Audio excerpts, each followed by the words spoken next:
Hello everyone, this is Samirian, and this tutorial is going to be on the cameras. I'm actually going to do all four cameras in the same tutorial because the cameras have almost identical settings and logic connections. The only camera with a couple more settings is the target camera, which we will actually hit last. So we're going to drop a few cameras down here, and the important thing to note is this side step camera. I'm going to put a button that's going to activate it. And all the cameras except the target camera are dependent on triggering actor information. They have to know who to focus on. They can't just be aimed at any random old thing. So I'm just going to push that button real quick with this side step camera. And there, I get a side view of my character. Now, I showed you that because an important thing to note with cameras is the direction you point them. So the reason I got a view from this side of my character at approximately that distance was not because I put the camera on this side. It's because the camera is pointed that way. If I point the camera in the opposite direction, even though it is on this side of where I'm triggering from, it's still going to show the action from over here. And I'll do that again. And it showed the action on the other side of the other side of the button, even though the camera, as we know, is quite literally right over here.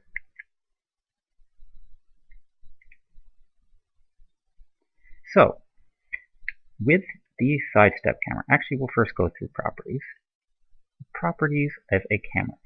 Start transition is the effect that will occur when you first turn the camera on. So I'm going to turn this one to fade. Use define duration. You'll see below there's a item called display duration, and that's in seconds. And you can adjust it between 0 to 10 seconds. So if you turn this item on, you will now use this duration. And once duration is over, the camera will deactivate itself. So we're just going to do that for now. Camera type. The three cameras, all the cameras other than the target camera, have the following two options: follow and stationary. Follow will follow my character around as he moves, and stationary will begin with my character in the center of the screen, but when my character moves around, the camera is not going to follow him. End transition is just like start transition. Start transition occurs when the camera is activated. End transition occurs when the camera is deactivated. And again, it is cut, fade, swing. And we'll pick swing just for a slightly different effect. Player viewport is what player is going to be seeing the view of this camera. If you set it to all players and all players in the game would see it, you can specify which player 1, 2, 3, or 4. Or you can say whoever activates the camera is going to see from this camera, which we're going to keep on for now. And glow through allows your character to be seen through objects, and we'll actually take a quick look at that. So it's on, so it will allow me to see through an object. I'm going to aim this camera back this way, and now when I push the button, I should have a fade to that camera. It'll last for 4 seconds, and then it will swing back to this character's viewpoint. So we're going to push this button. We have the fade. And here you can see me glowing through button. And we swing back to the camera view. So we're actually going to turn that glow through off momentarily. And I also want to do something else. I'm going to move the camera a lot closer here. Like that. It'll be, the closer your camera gets to where your actor is going to trigger it, the more of a zoom effect you will get. So I'm going to push it right here. I'll be much bigger on the screen, but you cannot see me through that button. That is with glow through turned off. Characters and AI will be hidden behind objects, while if it's on, you'll actually see them glowing through objects. Now I want to point out one more thing with these cameras. In the instance of the side step camera, I could put the camera way up here and it will not affect anything because it's a sidestep camera and it's centering on my player.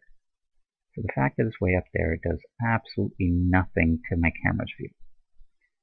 However, if I move it in one of the two-dimensional, I can never target it. I'll put it back down here. But if I move it over here, even though it's still close to my character's path, the game is actually going to take the distance this way and the distance away in this direction to come up with a zoom level. So even though it's still at the same place it was when I was nice and close, because it is now farther away from where I'm triggering the object, you're going to have a lot less zoom on the character. Like that. So it's an important thing to note that you can put it as high and low as you want with the sidestep camera, but the farther you get away in any direction other than up and down from the triggering point, the more zoomed out you're going to be. Now, the inputs of a camera are simple. They are activate and deactivate. I've already got that camera hooked up. Activate and deactivate. And the outputs of a camera are just as simple. They are simply activated and deactivated. So, what we're going to do now is we're going to throw up a bird's eye camera. Now, a bird's eye camera just gets you a above view camera effect from your player, and because it's from an above view, you can place it wherever you want in these two dimensions, and it will not affect your zoom at all because the camera is going to go to your player and put them in the center of the screen. The only change that will affect your zoom is going up or down. So I'm going to drop the camera over here. I'm going to get rid of that camera on the button, and I'm simply going to say activate this camera. Now, I'm going to use a user-defined definition again to show you one of the possible errors you can get from these cameras. And I'll just change this to all players just to show that it's still going to work. And what I'm going to do here is I'm going to say, when it deactivates after that timer is done, I want to activate this camera. Now these cameras, the sidestep, the bird's eye, and the angled, require a triggering actor to effectively aim, to know where they're supposed to be aiming. And only toys that can pass triggering actor information can accurately provide them that. And a camera cannot pass on the information of who triggered it from its activated or deactivated trigger that it sends out. So I'm going to get an error. The camera's still going to switch on, but I'm going to get an error because it doesn't know who triggered this camera, and it's just going to default to the player that's in the toy box, but it will give us an error. I'm going to push the button. There we go with an above view. And here, it's given us an error because it wasn't 100% sure who to aim that camera at, and it just defaulted to the player that was right here. So an important thing to remember with the sidestep, the bird's eye, and the angled camera is that it needs to know who to look at. Now, with the angled camera, we're going to put that down. Just as another note, the way to properly align the bird's eye camera is you look for what looks like the film rolls at the top, and that will be your northern direction, or that will be the direction that goes up from where your player is. So if I want my player's perspective to have that block above them from the bird's eye view, I need to turn it so that my film roll is pointed in that direction. So I will push this button again, and my block should be right up there. I didn't make the block, but I got close.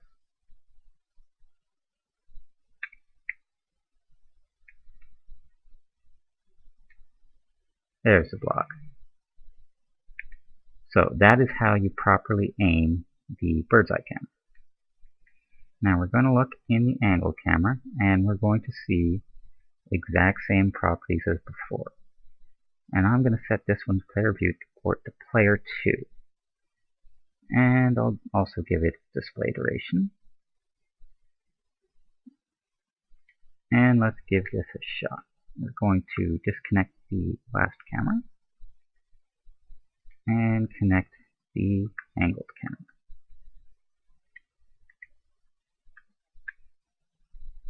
Now, notice that nothing happened for my character because the only character whose viewport this camera is affecting is player 2, and I'm not player 2. So we'll change it to player 1, which is who I am.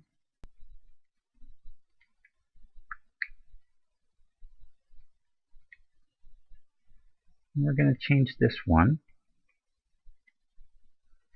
to stationary.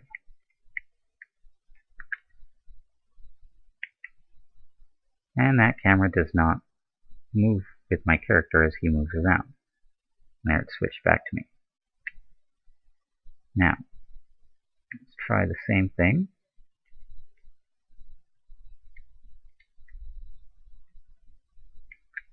With bird's eye camera.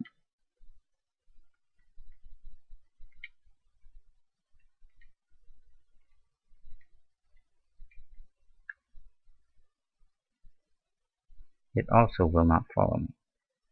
However, the angled camera does follow you, even when you set it to stationary. It will still follow you around. And the way to pick the view angle from the angle camera is again to aim the front of that camera in the direction you want the 3D angle effect to occur.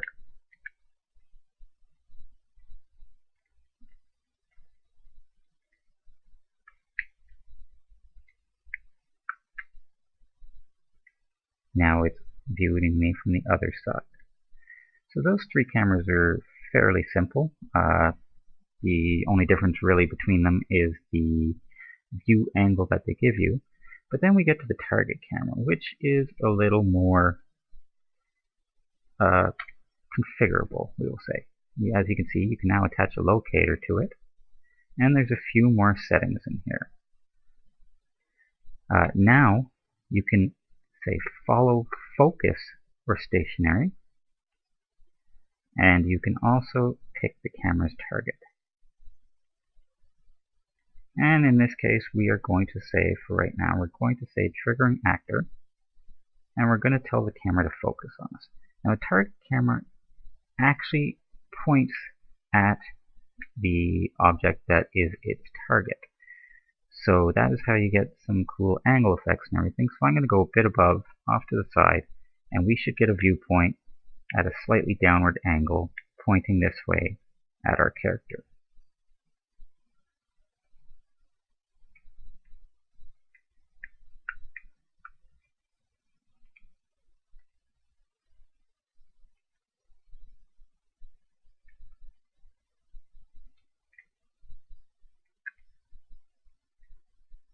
And because I set the camera to focus, it's actually going to stay in one spot and just follow me around or pan and tilt to keep me in view, but it's not going to move to follow me. All it's going to do is pan and zoom, or pan and tilt to keep following the character. That is the difference between focus and follow. In follow, the camera would actually follow and keep me at the exact same angle. And I'll show you that really quickly. Now I will always stay the exact same distance from the player with the exact same angle. But with the target camera, we can do some more interesting things. We can hook it up to a locator. And that way, the camera doesn't even have to have the player as its center of focus. You can have the camera look anywhere you want in the game. So we're just going to hook up to that locator. And in the camera properties, we have to tell it, instead of the target being the triggering actor, you have to tell it that its target is the connected locator. We'll do that now, and when I push the button, the camera will aim at that block. Now sometimes with the target camera you have to adjust angles to get the angle you're really looking for. I wanted more of the block to actually look like it's being focused on, so I'm going to drop that locator down right around there.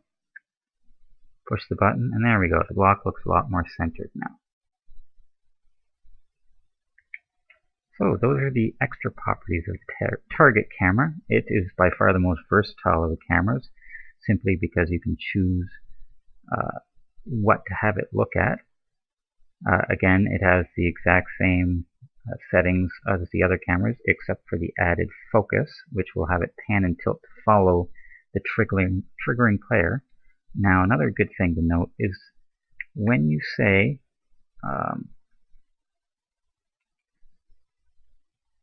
camera target triggering actor, it does not necessarily have to be a player. I could throw down a trigger area right over here, and I can say anything at all that enters it will trigger that camera. And now I'm going to grab just a simple physics ball. I'm going to take this physics ball, put it down there, and I'm just going to kind of push it into that trigger area. And now the camera will be focusing on that ball. So once you set up the target as triggering actor, you can use physics ball, town people, enemies, anyone can trigger that camera, and you can follow them around with a target camera. So target camera is really good for all sorts of views and effects. That's about it for the cameras, the 4 cameras there. This is Sumerian. If you want to know some more advanced things you can do with the target camera and different ways to do some pretty cool camera effects, you can check out my camera view tutorial, and have yourselves a wonderful day.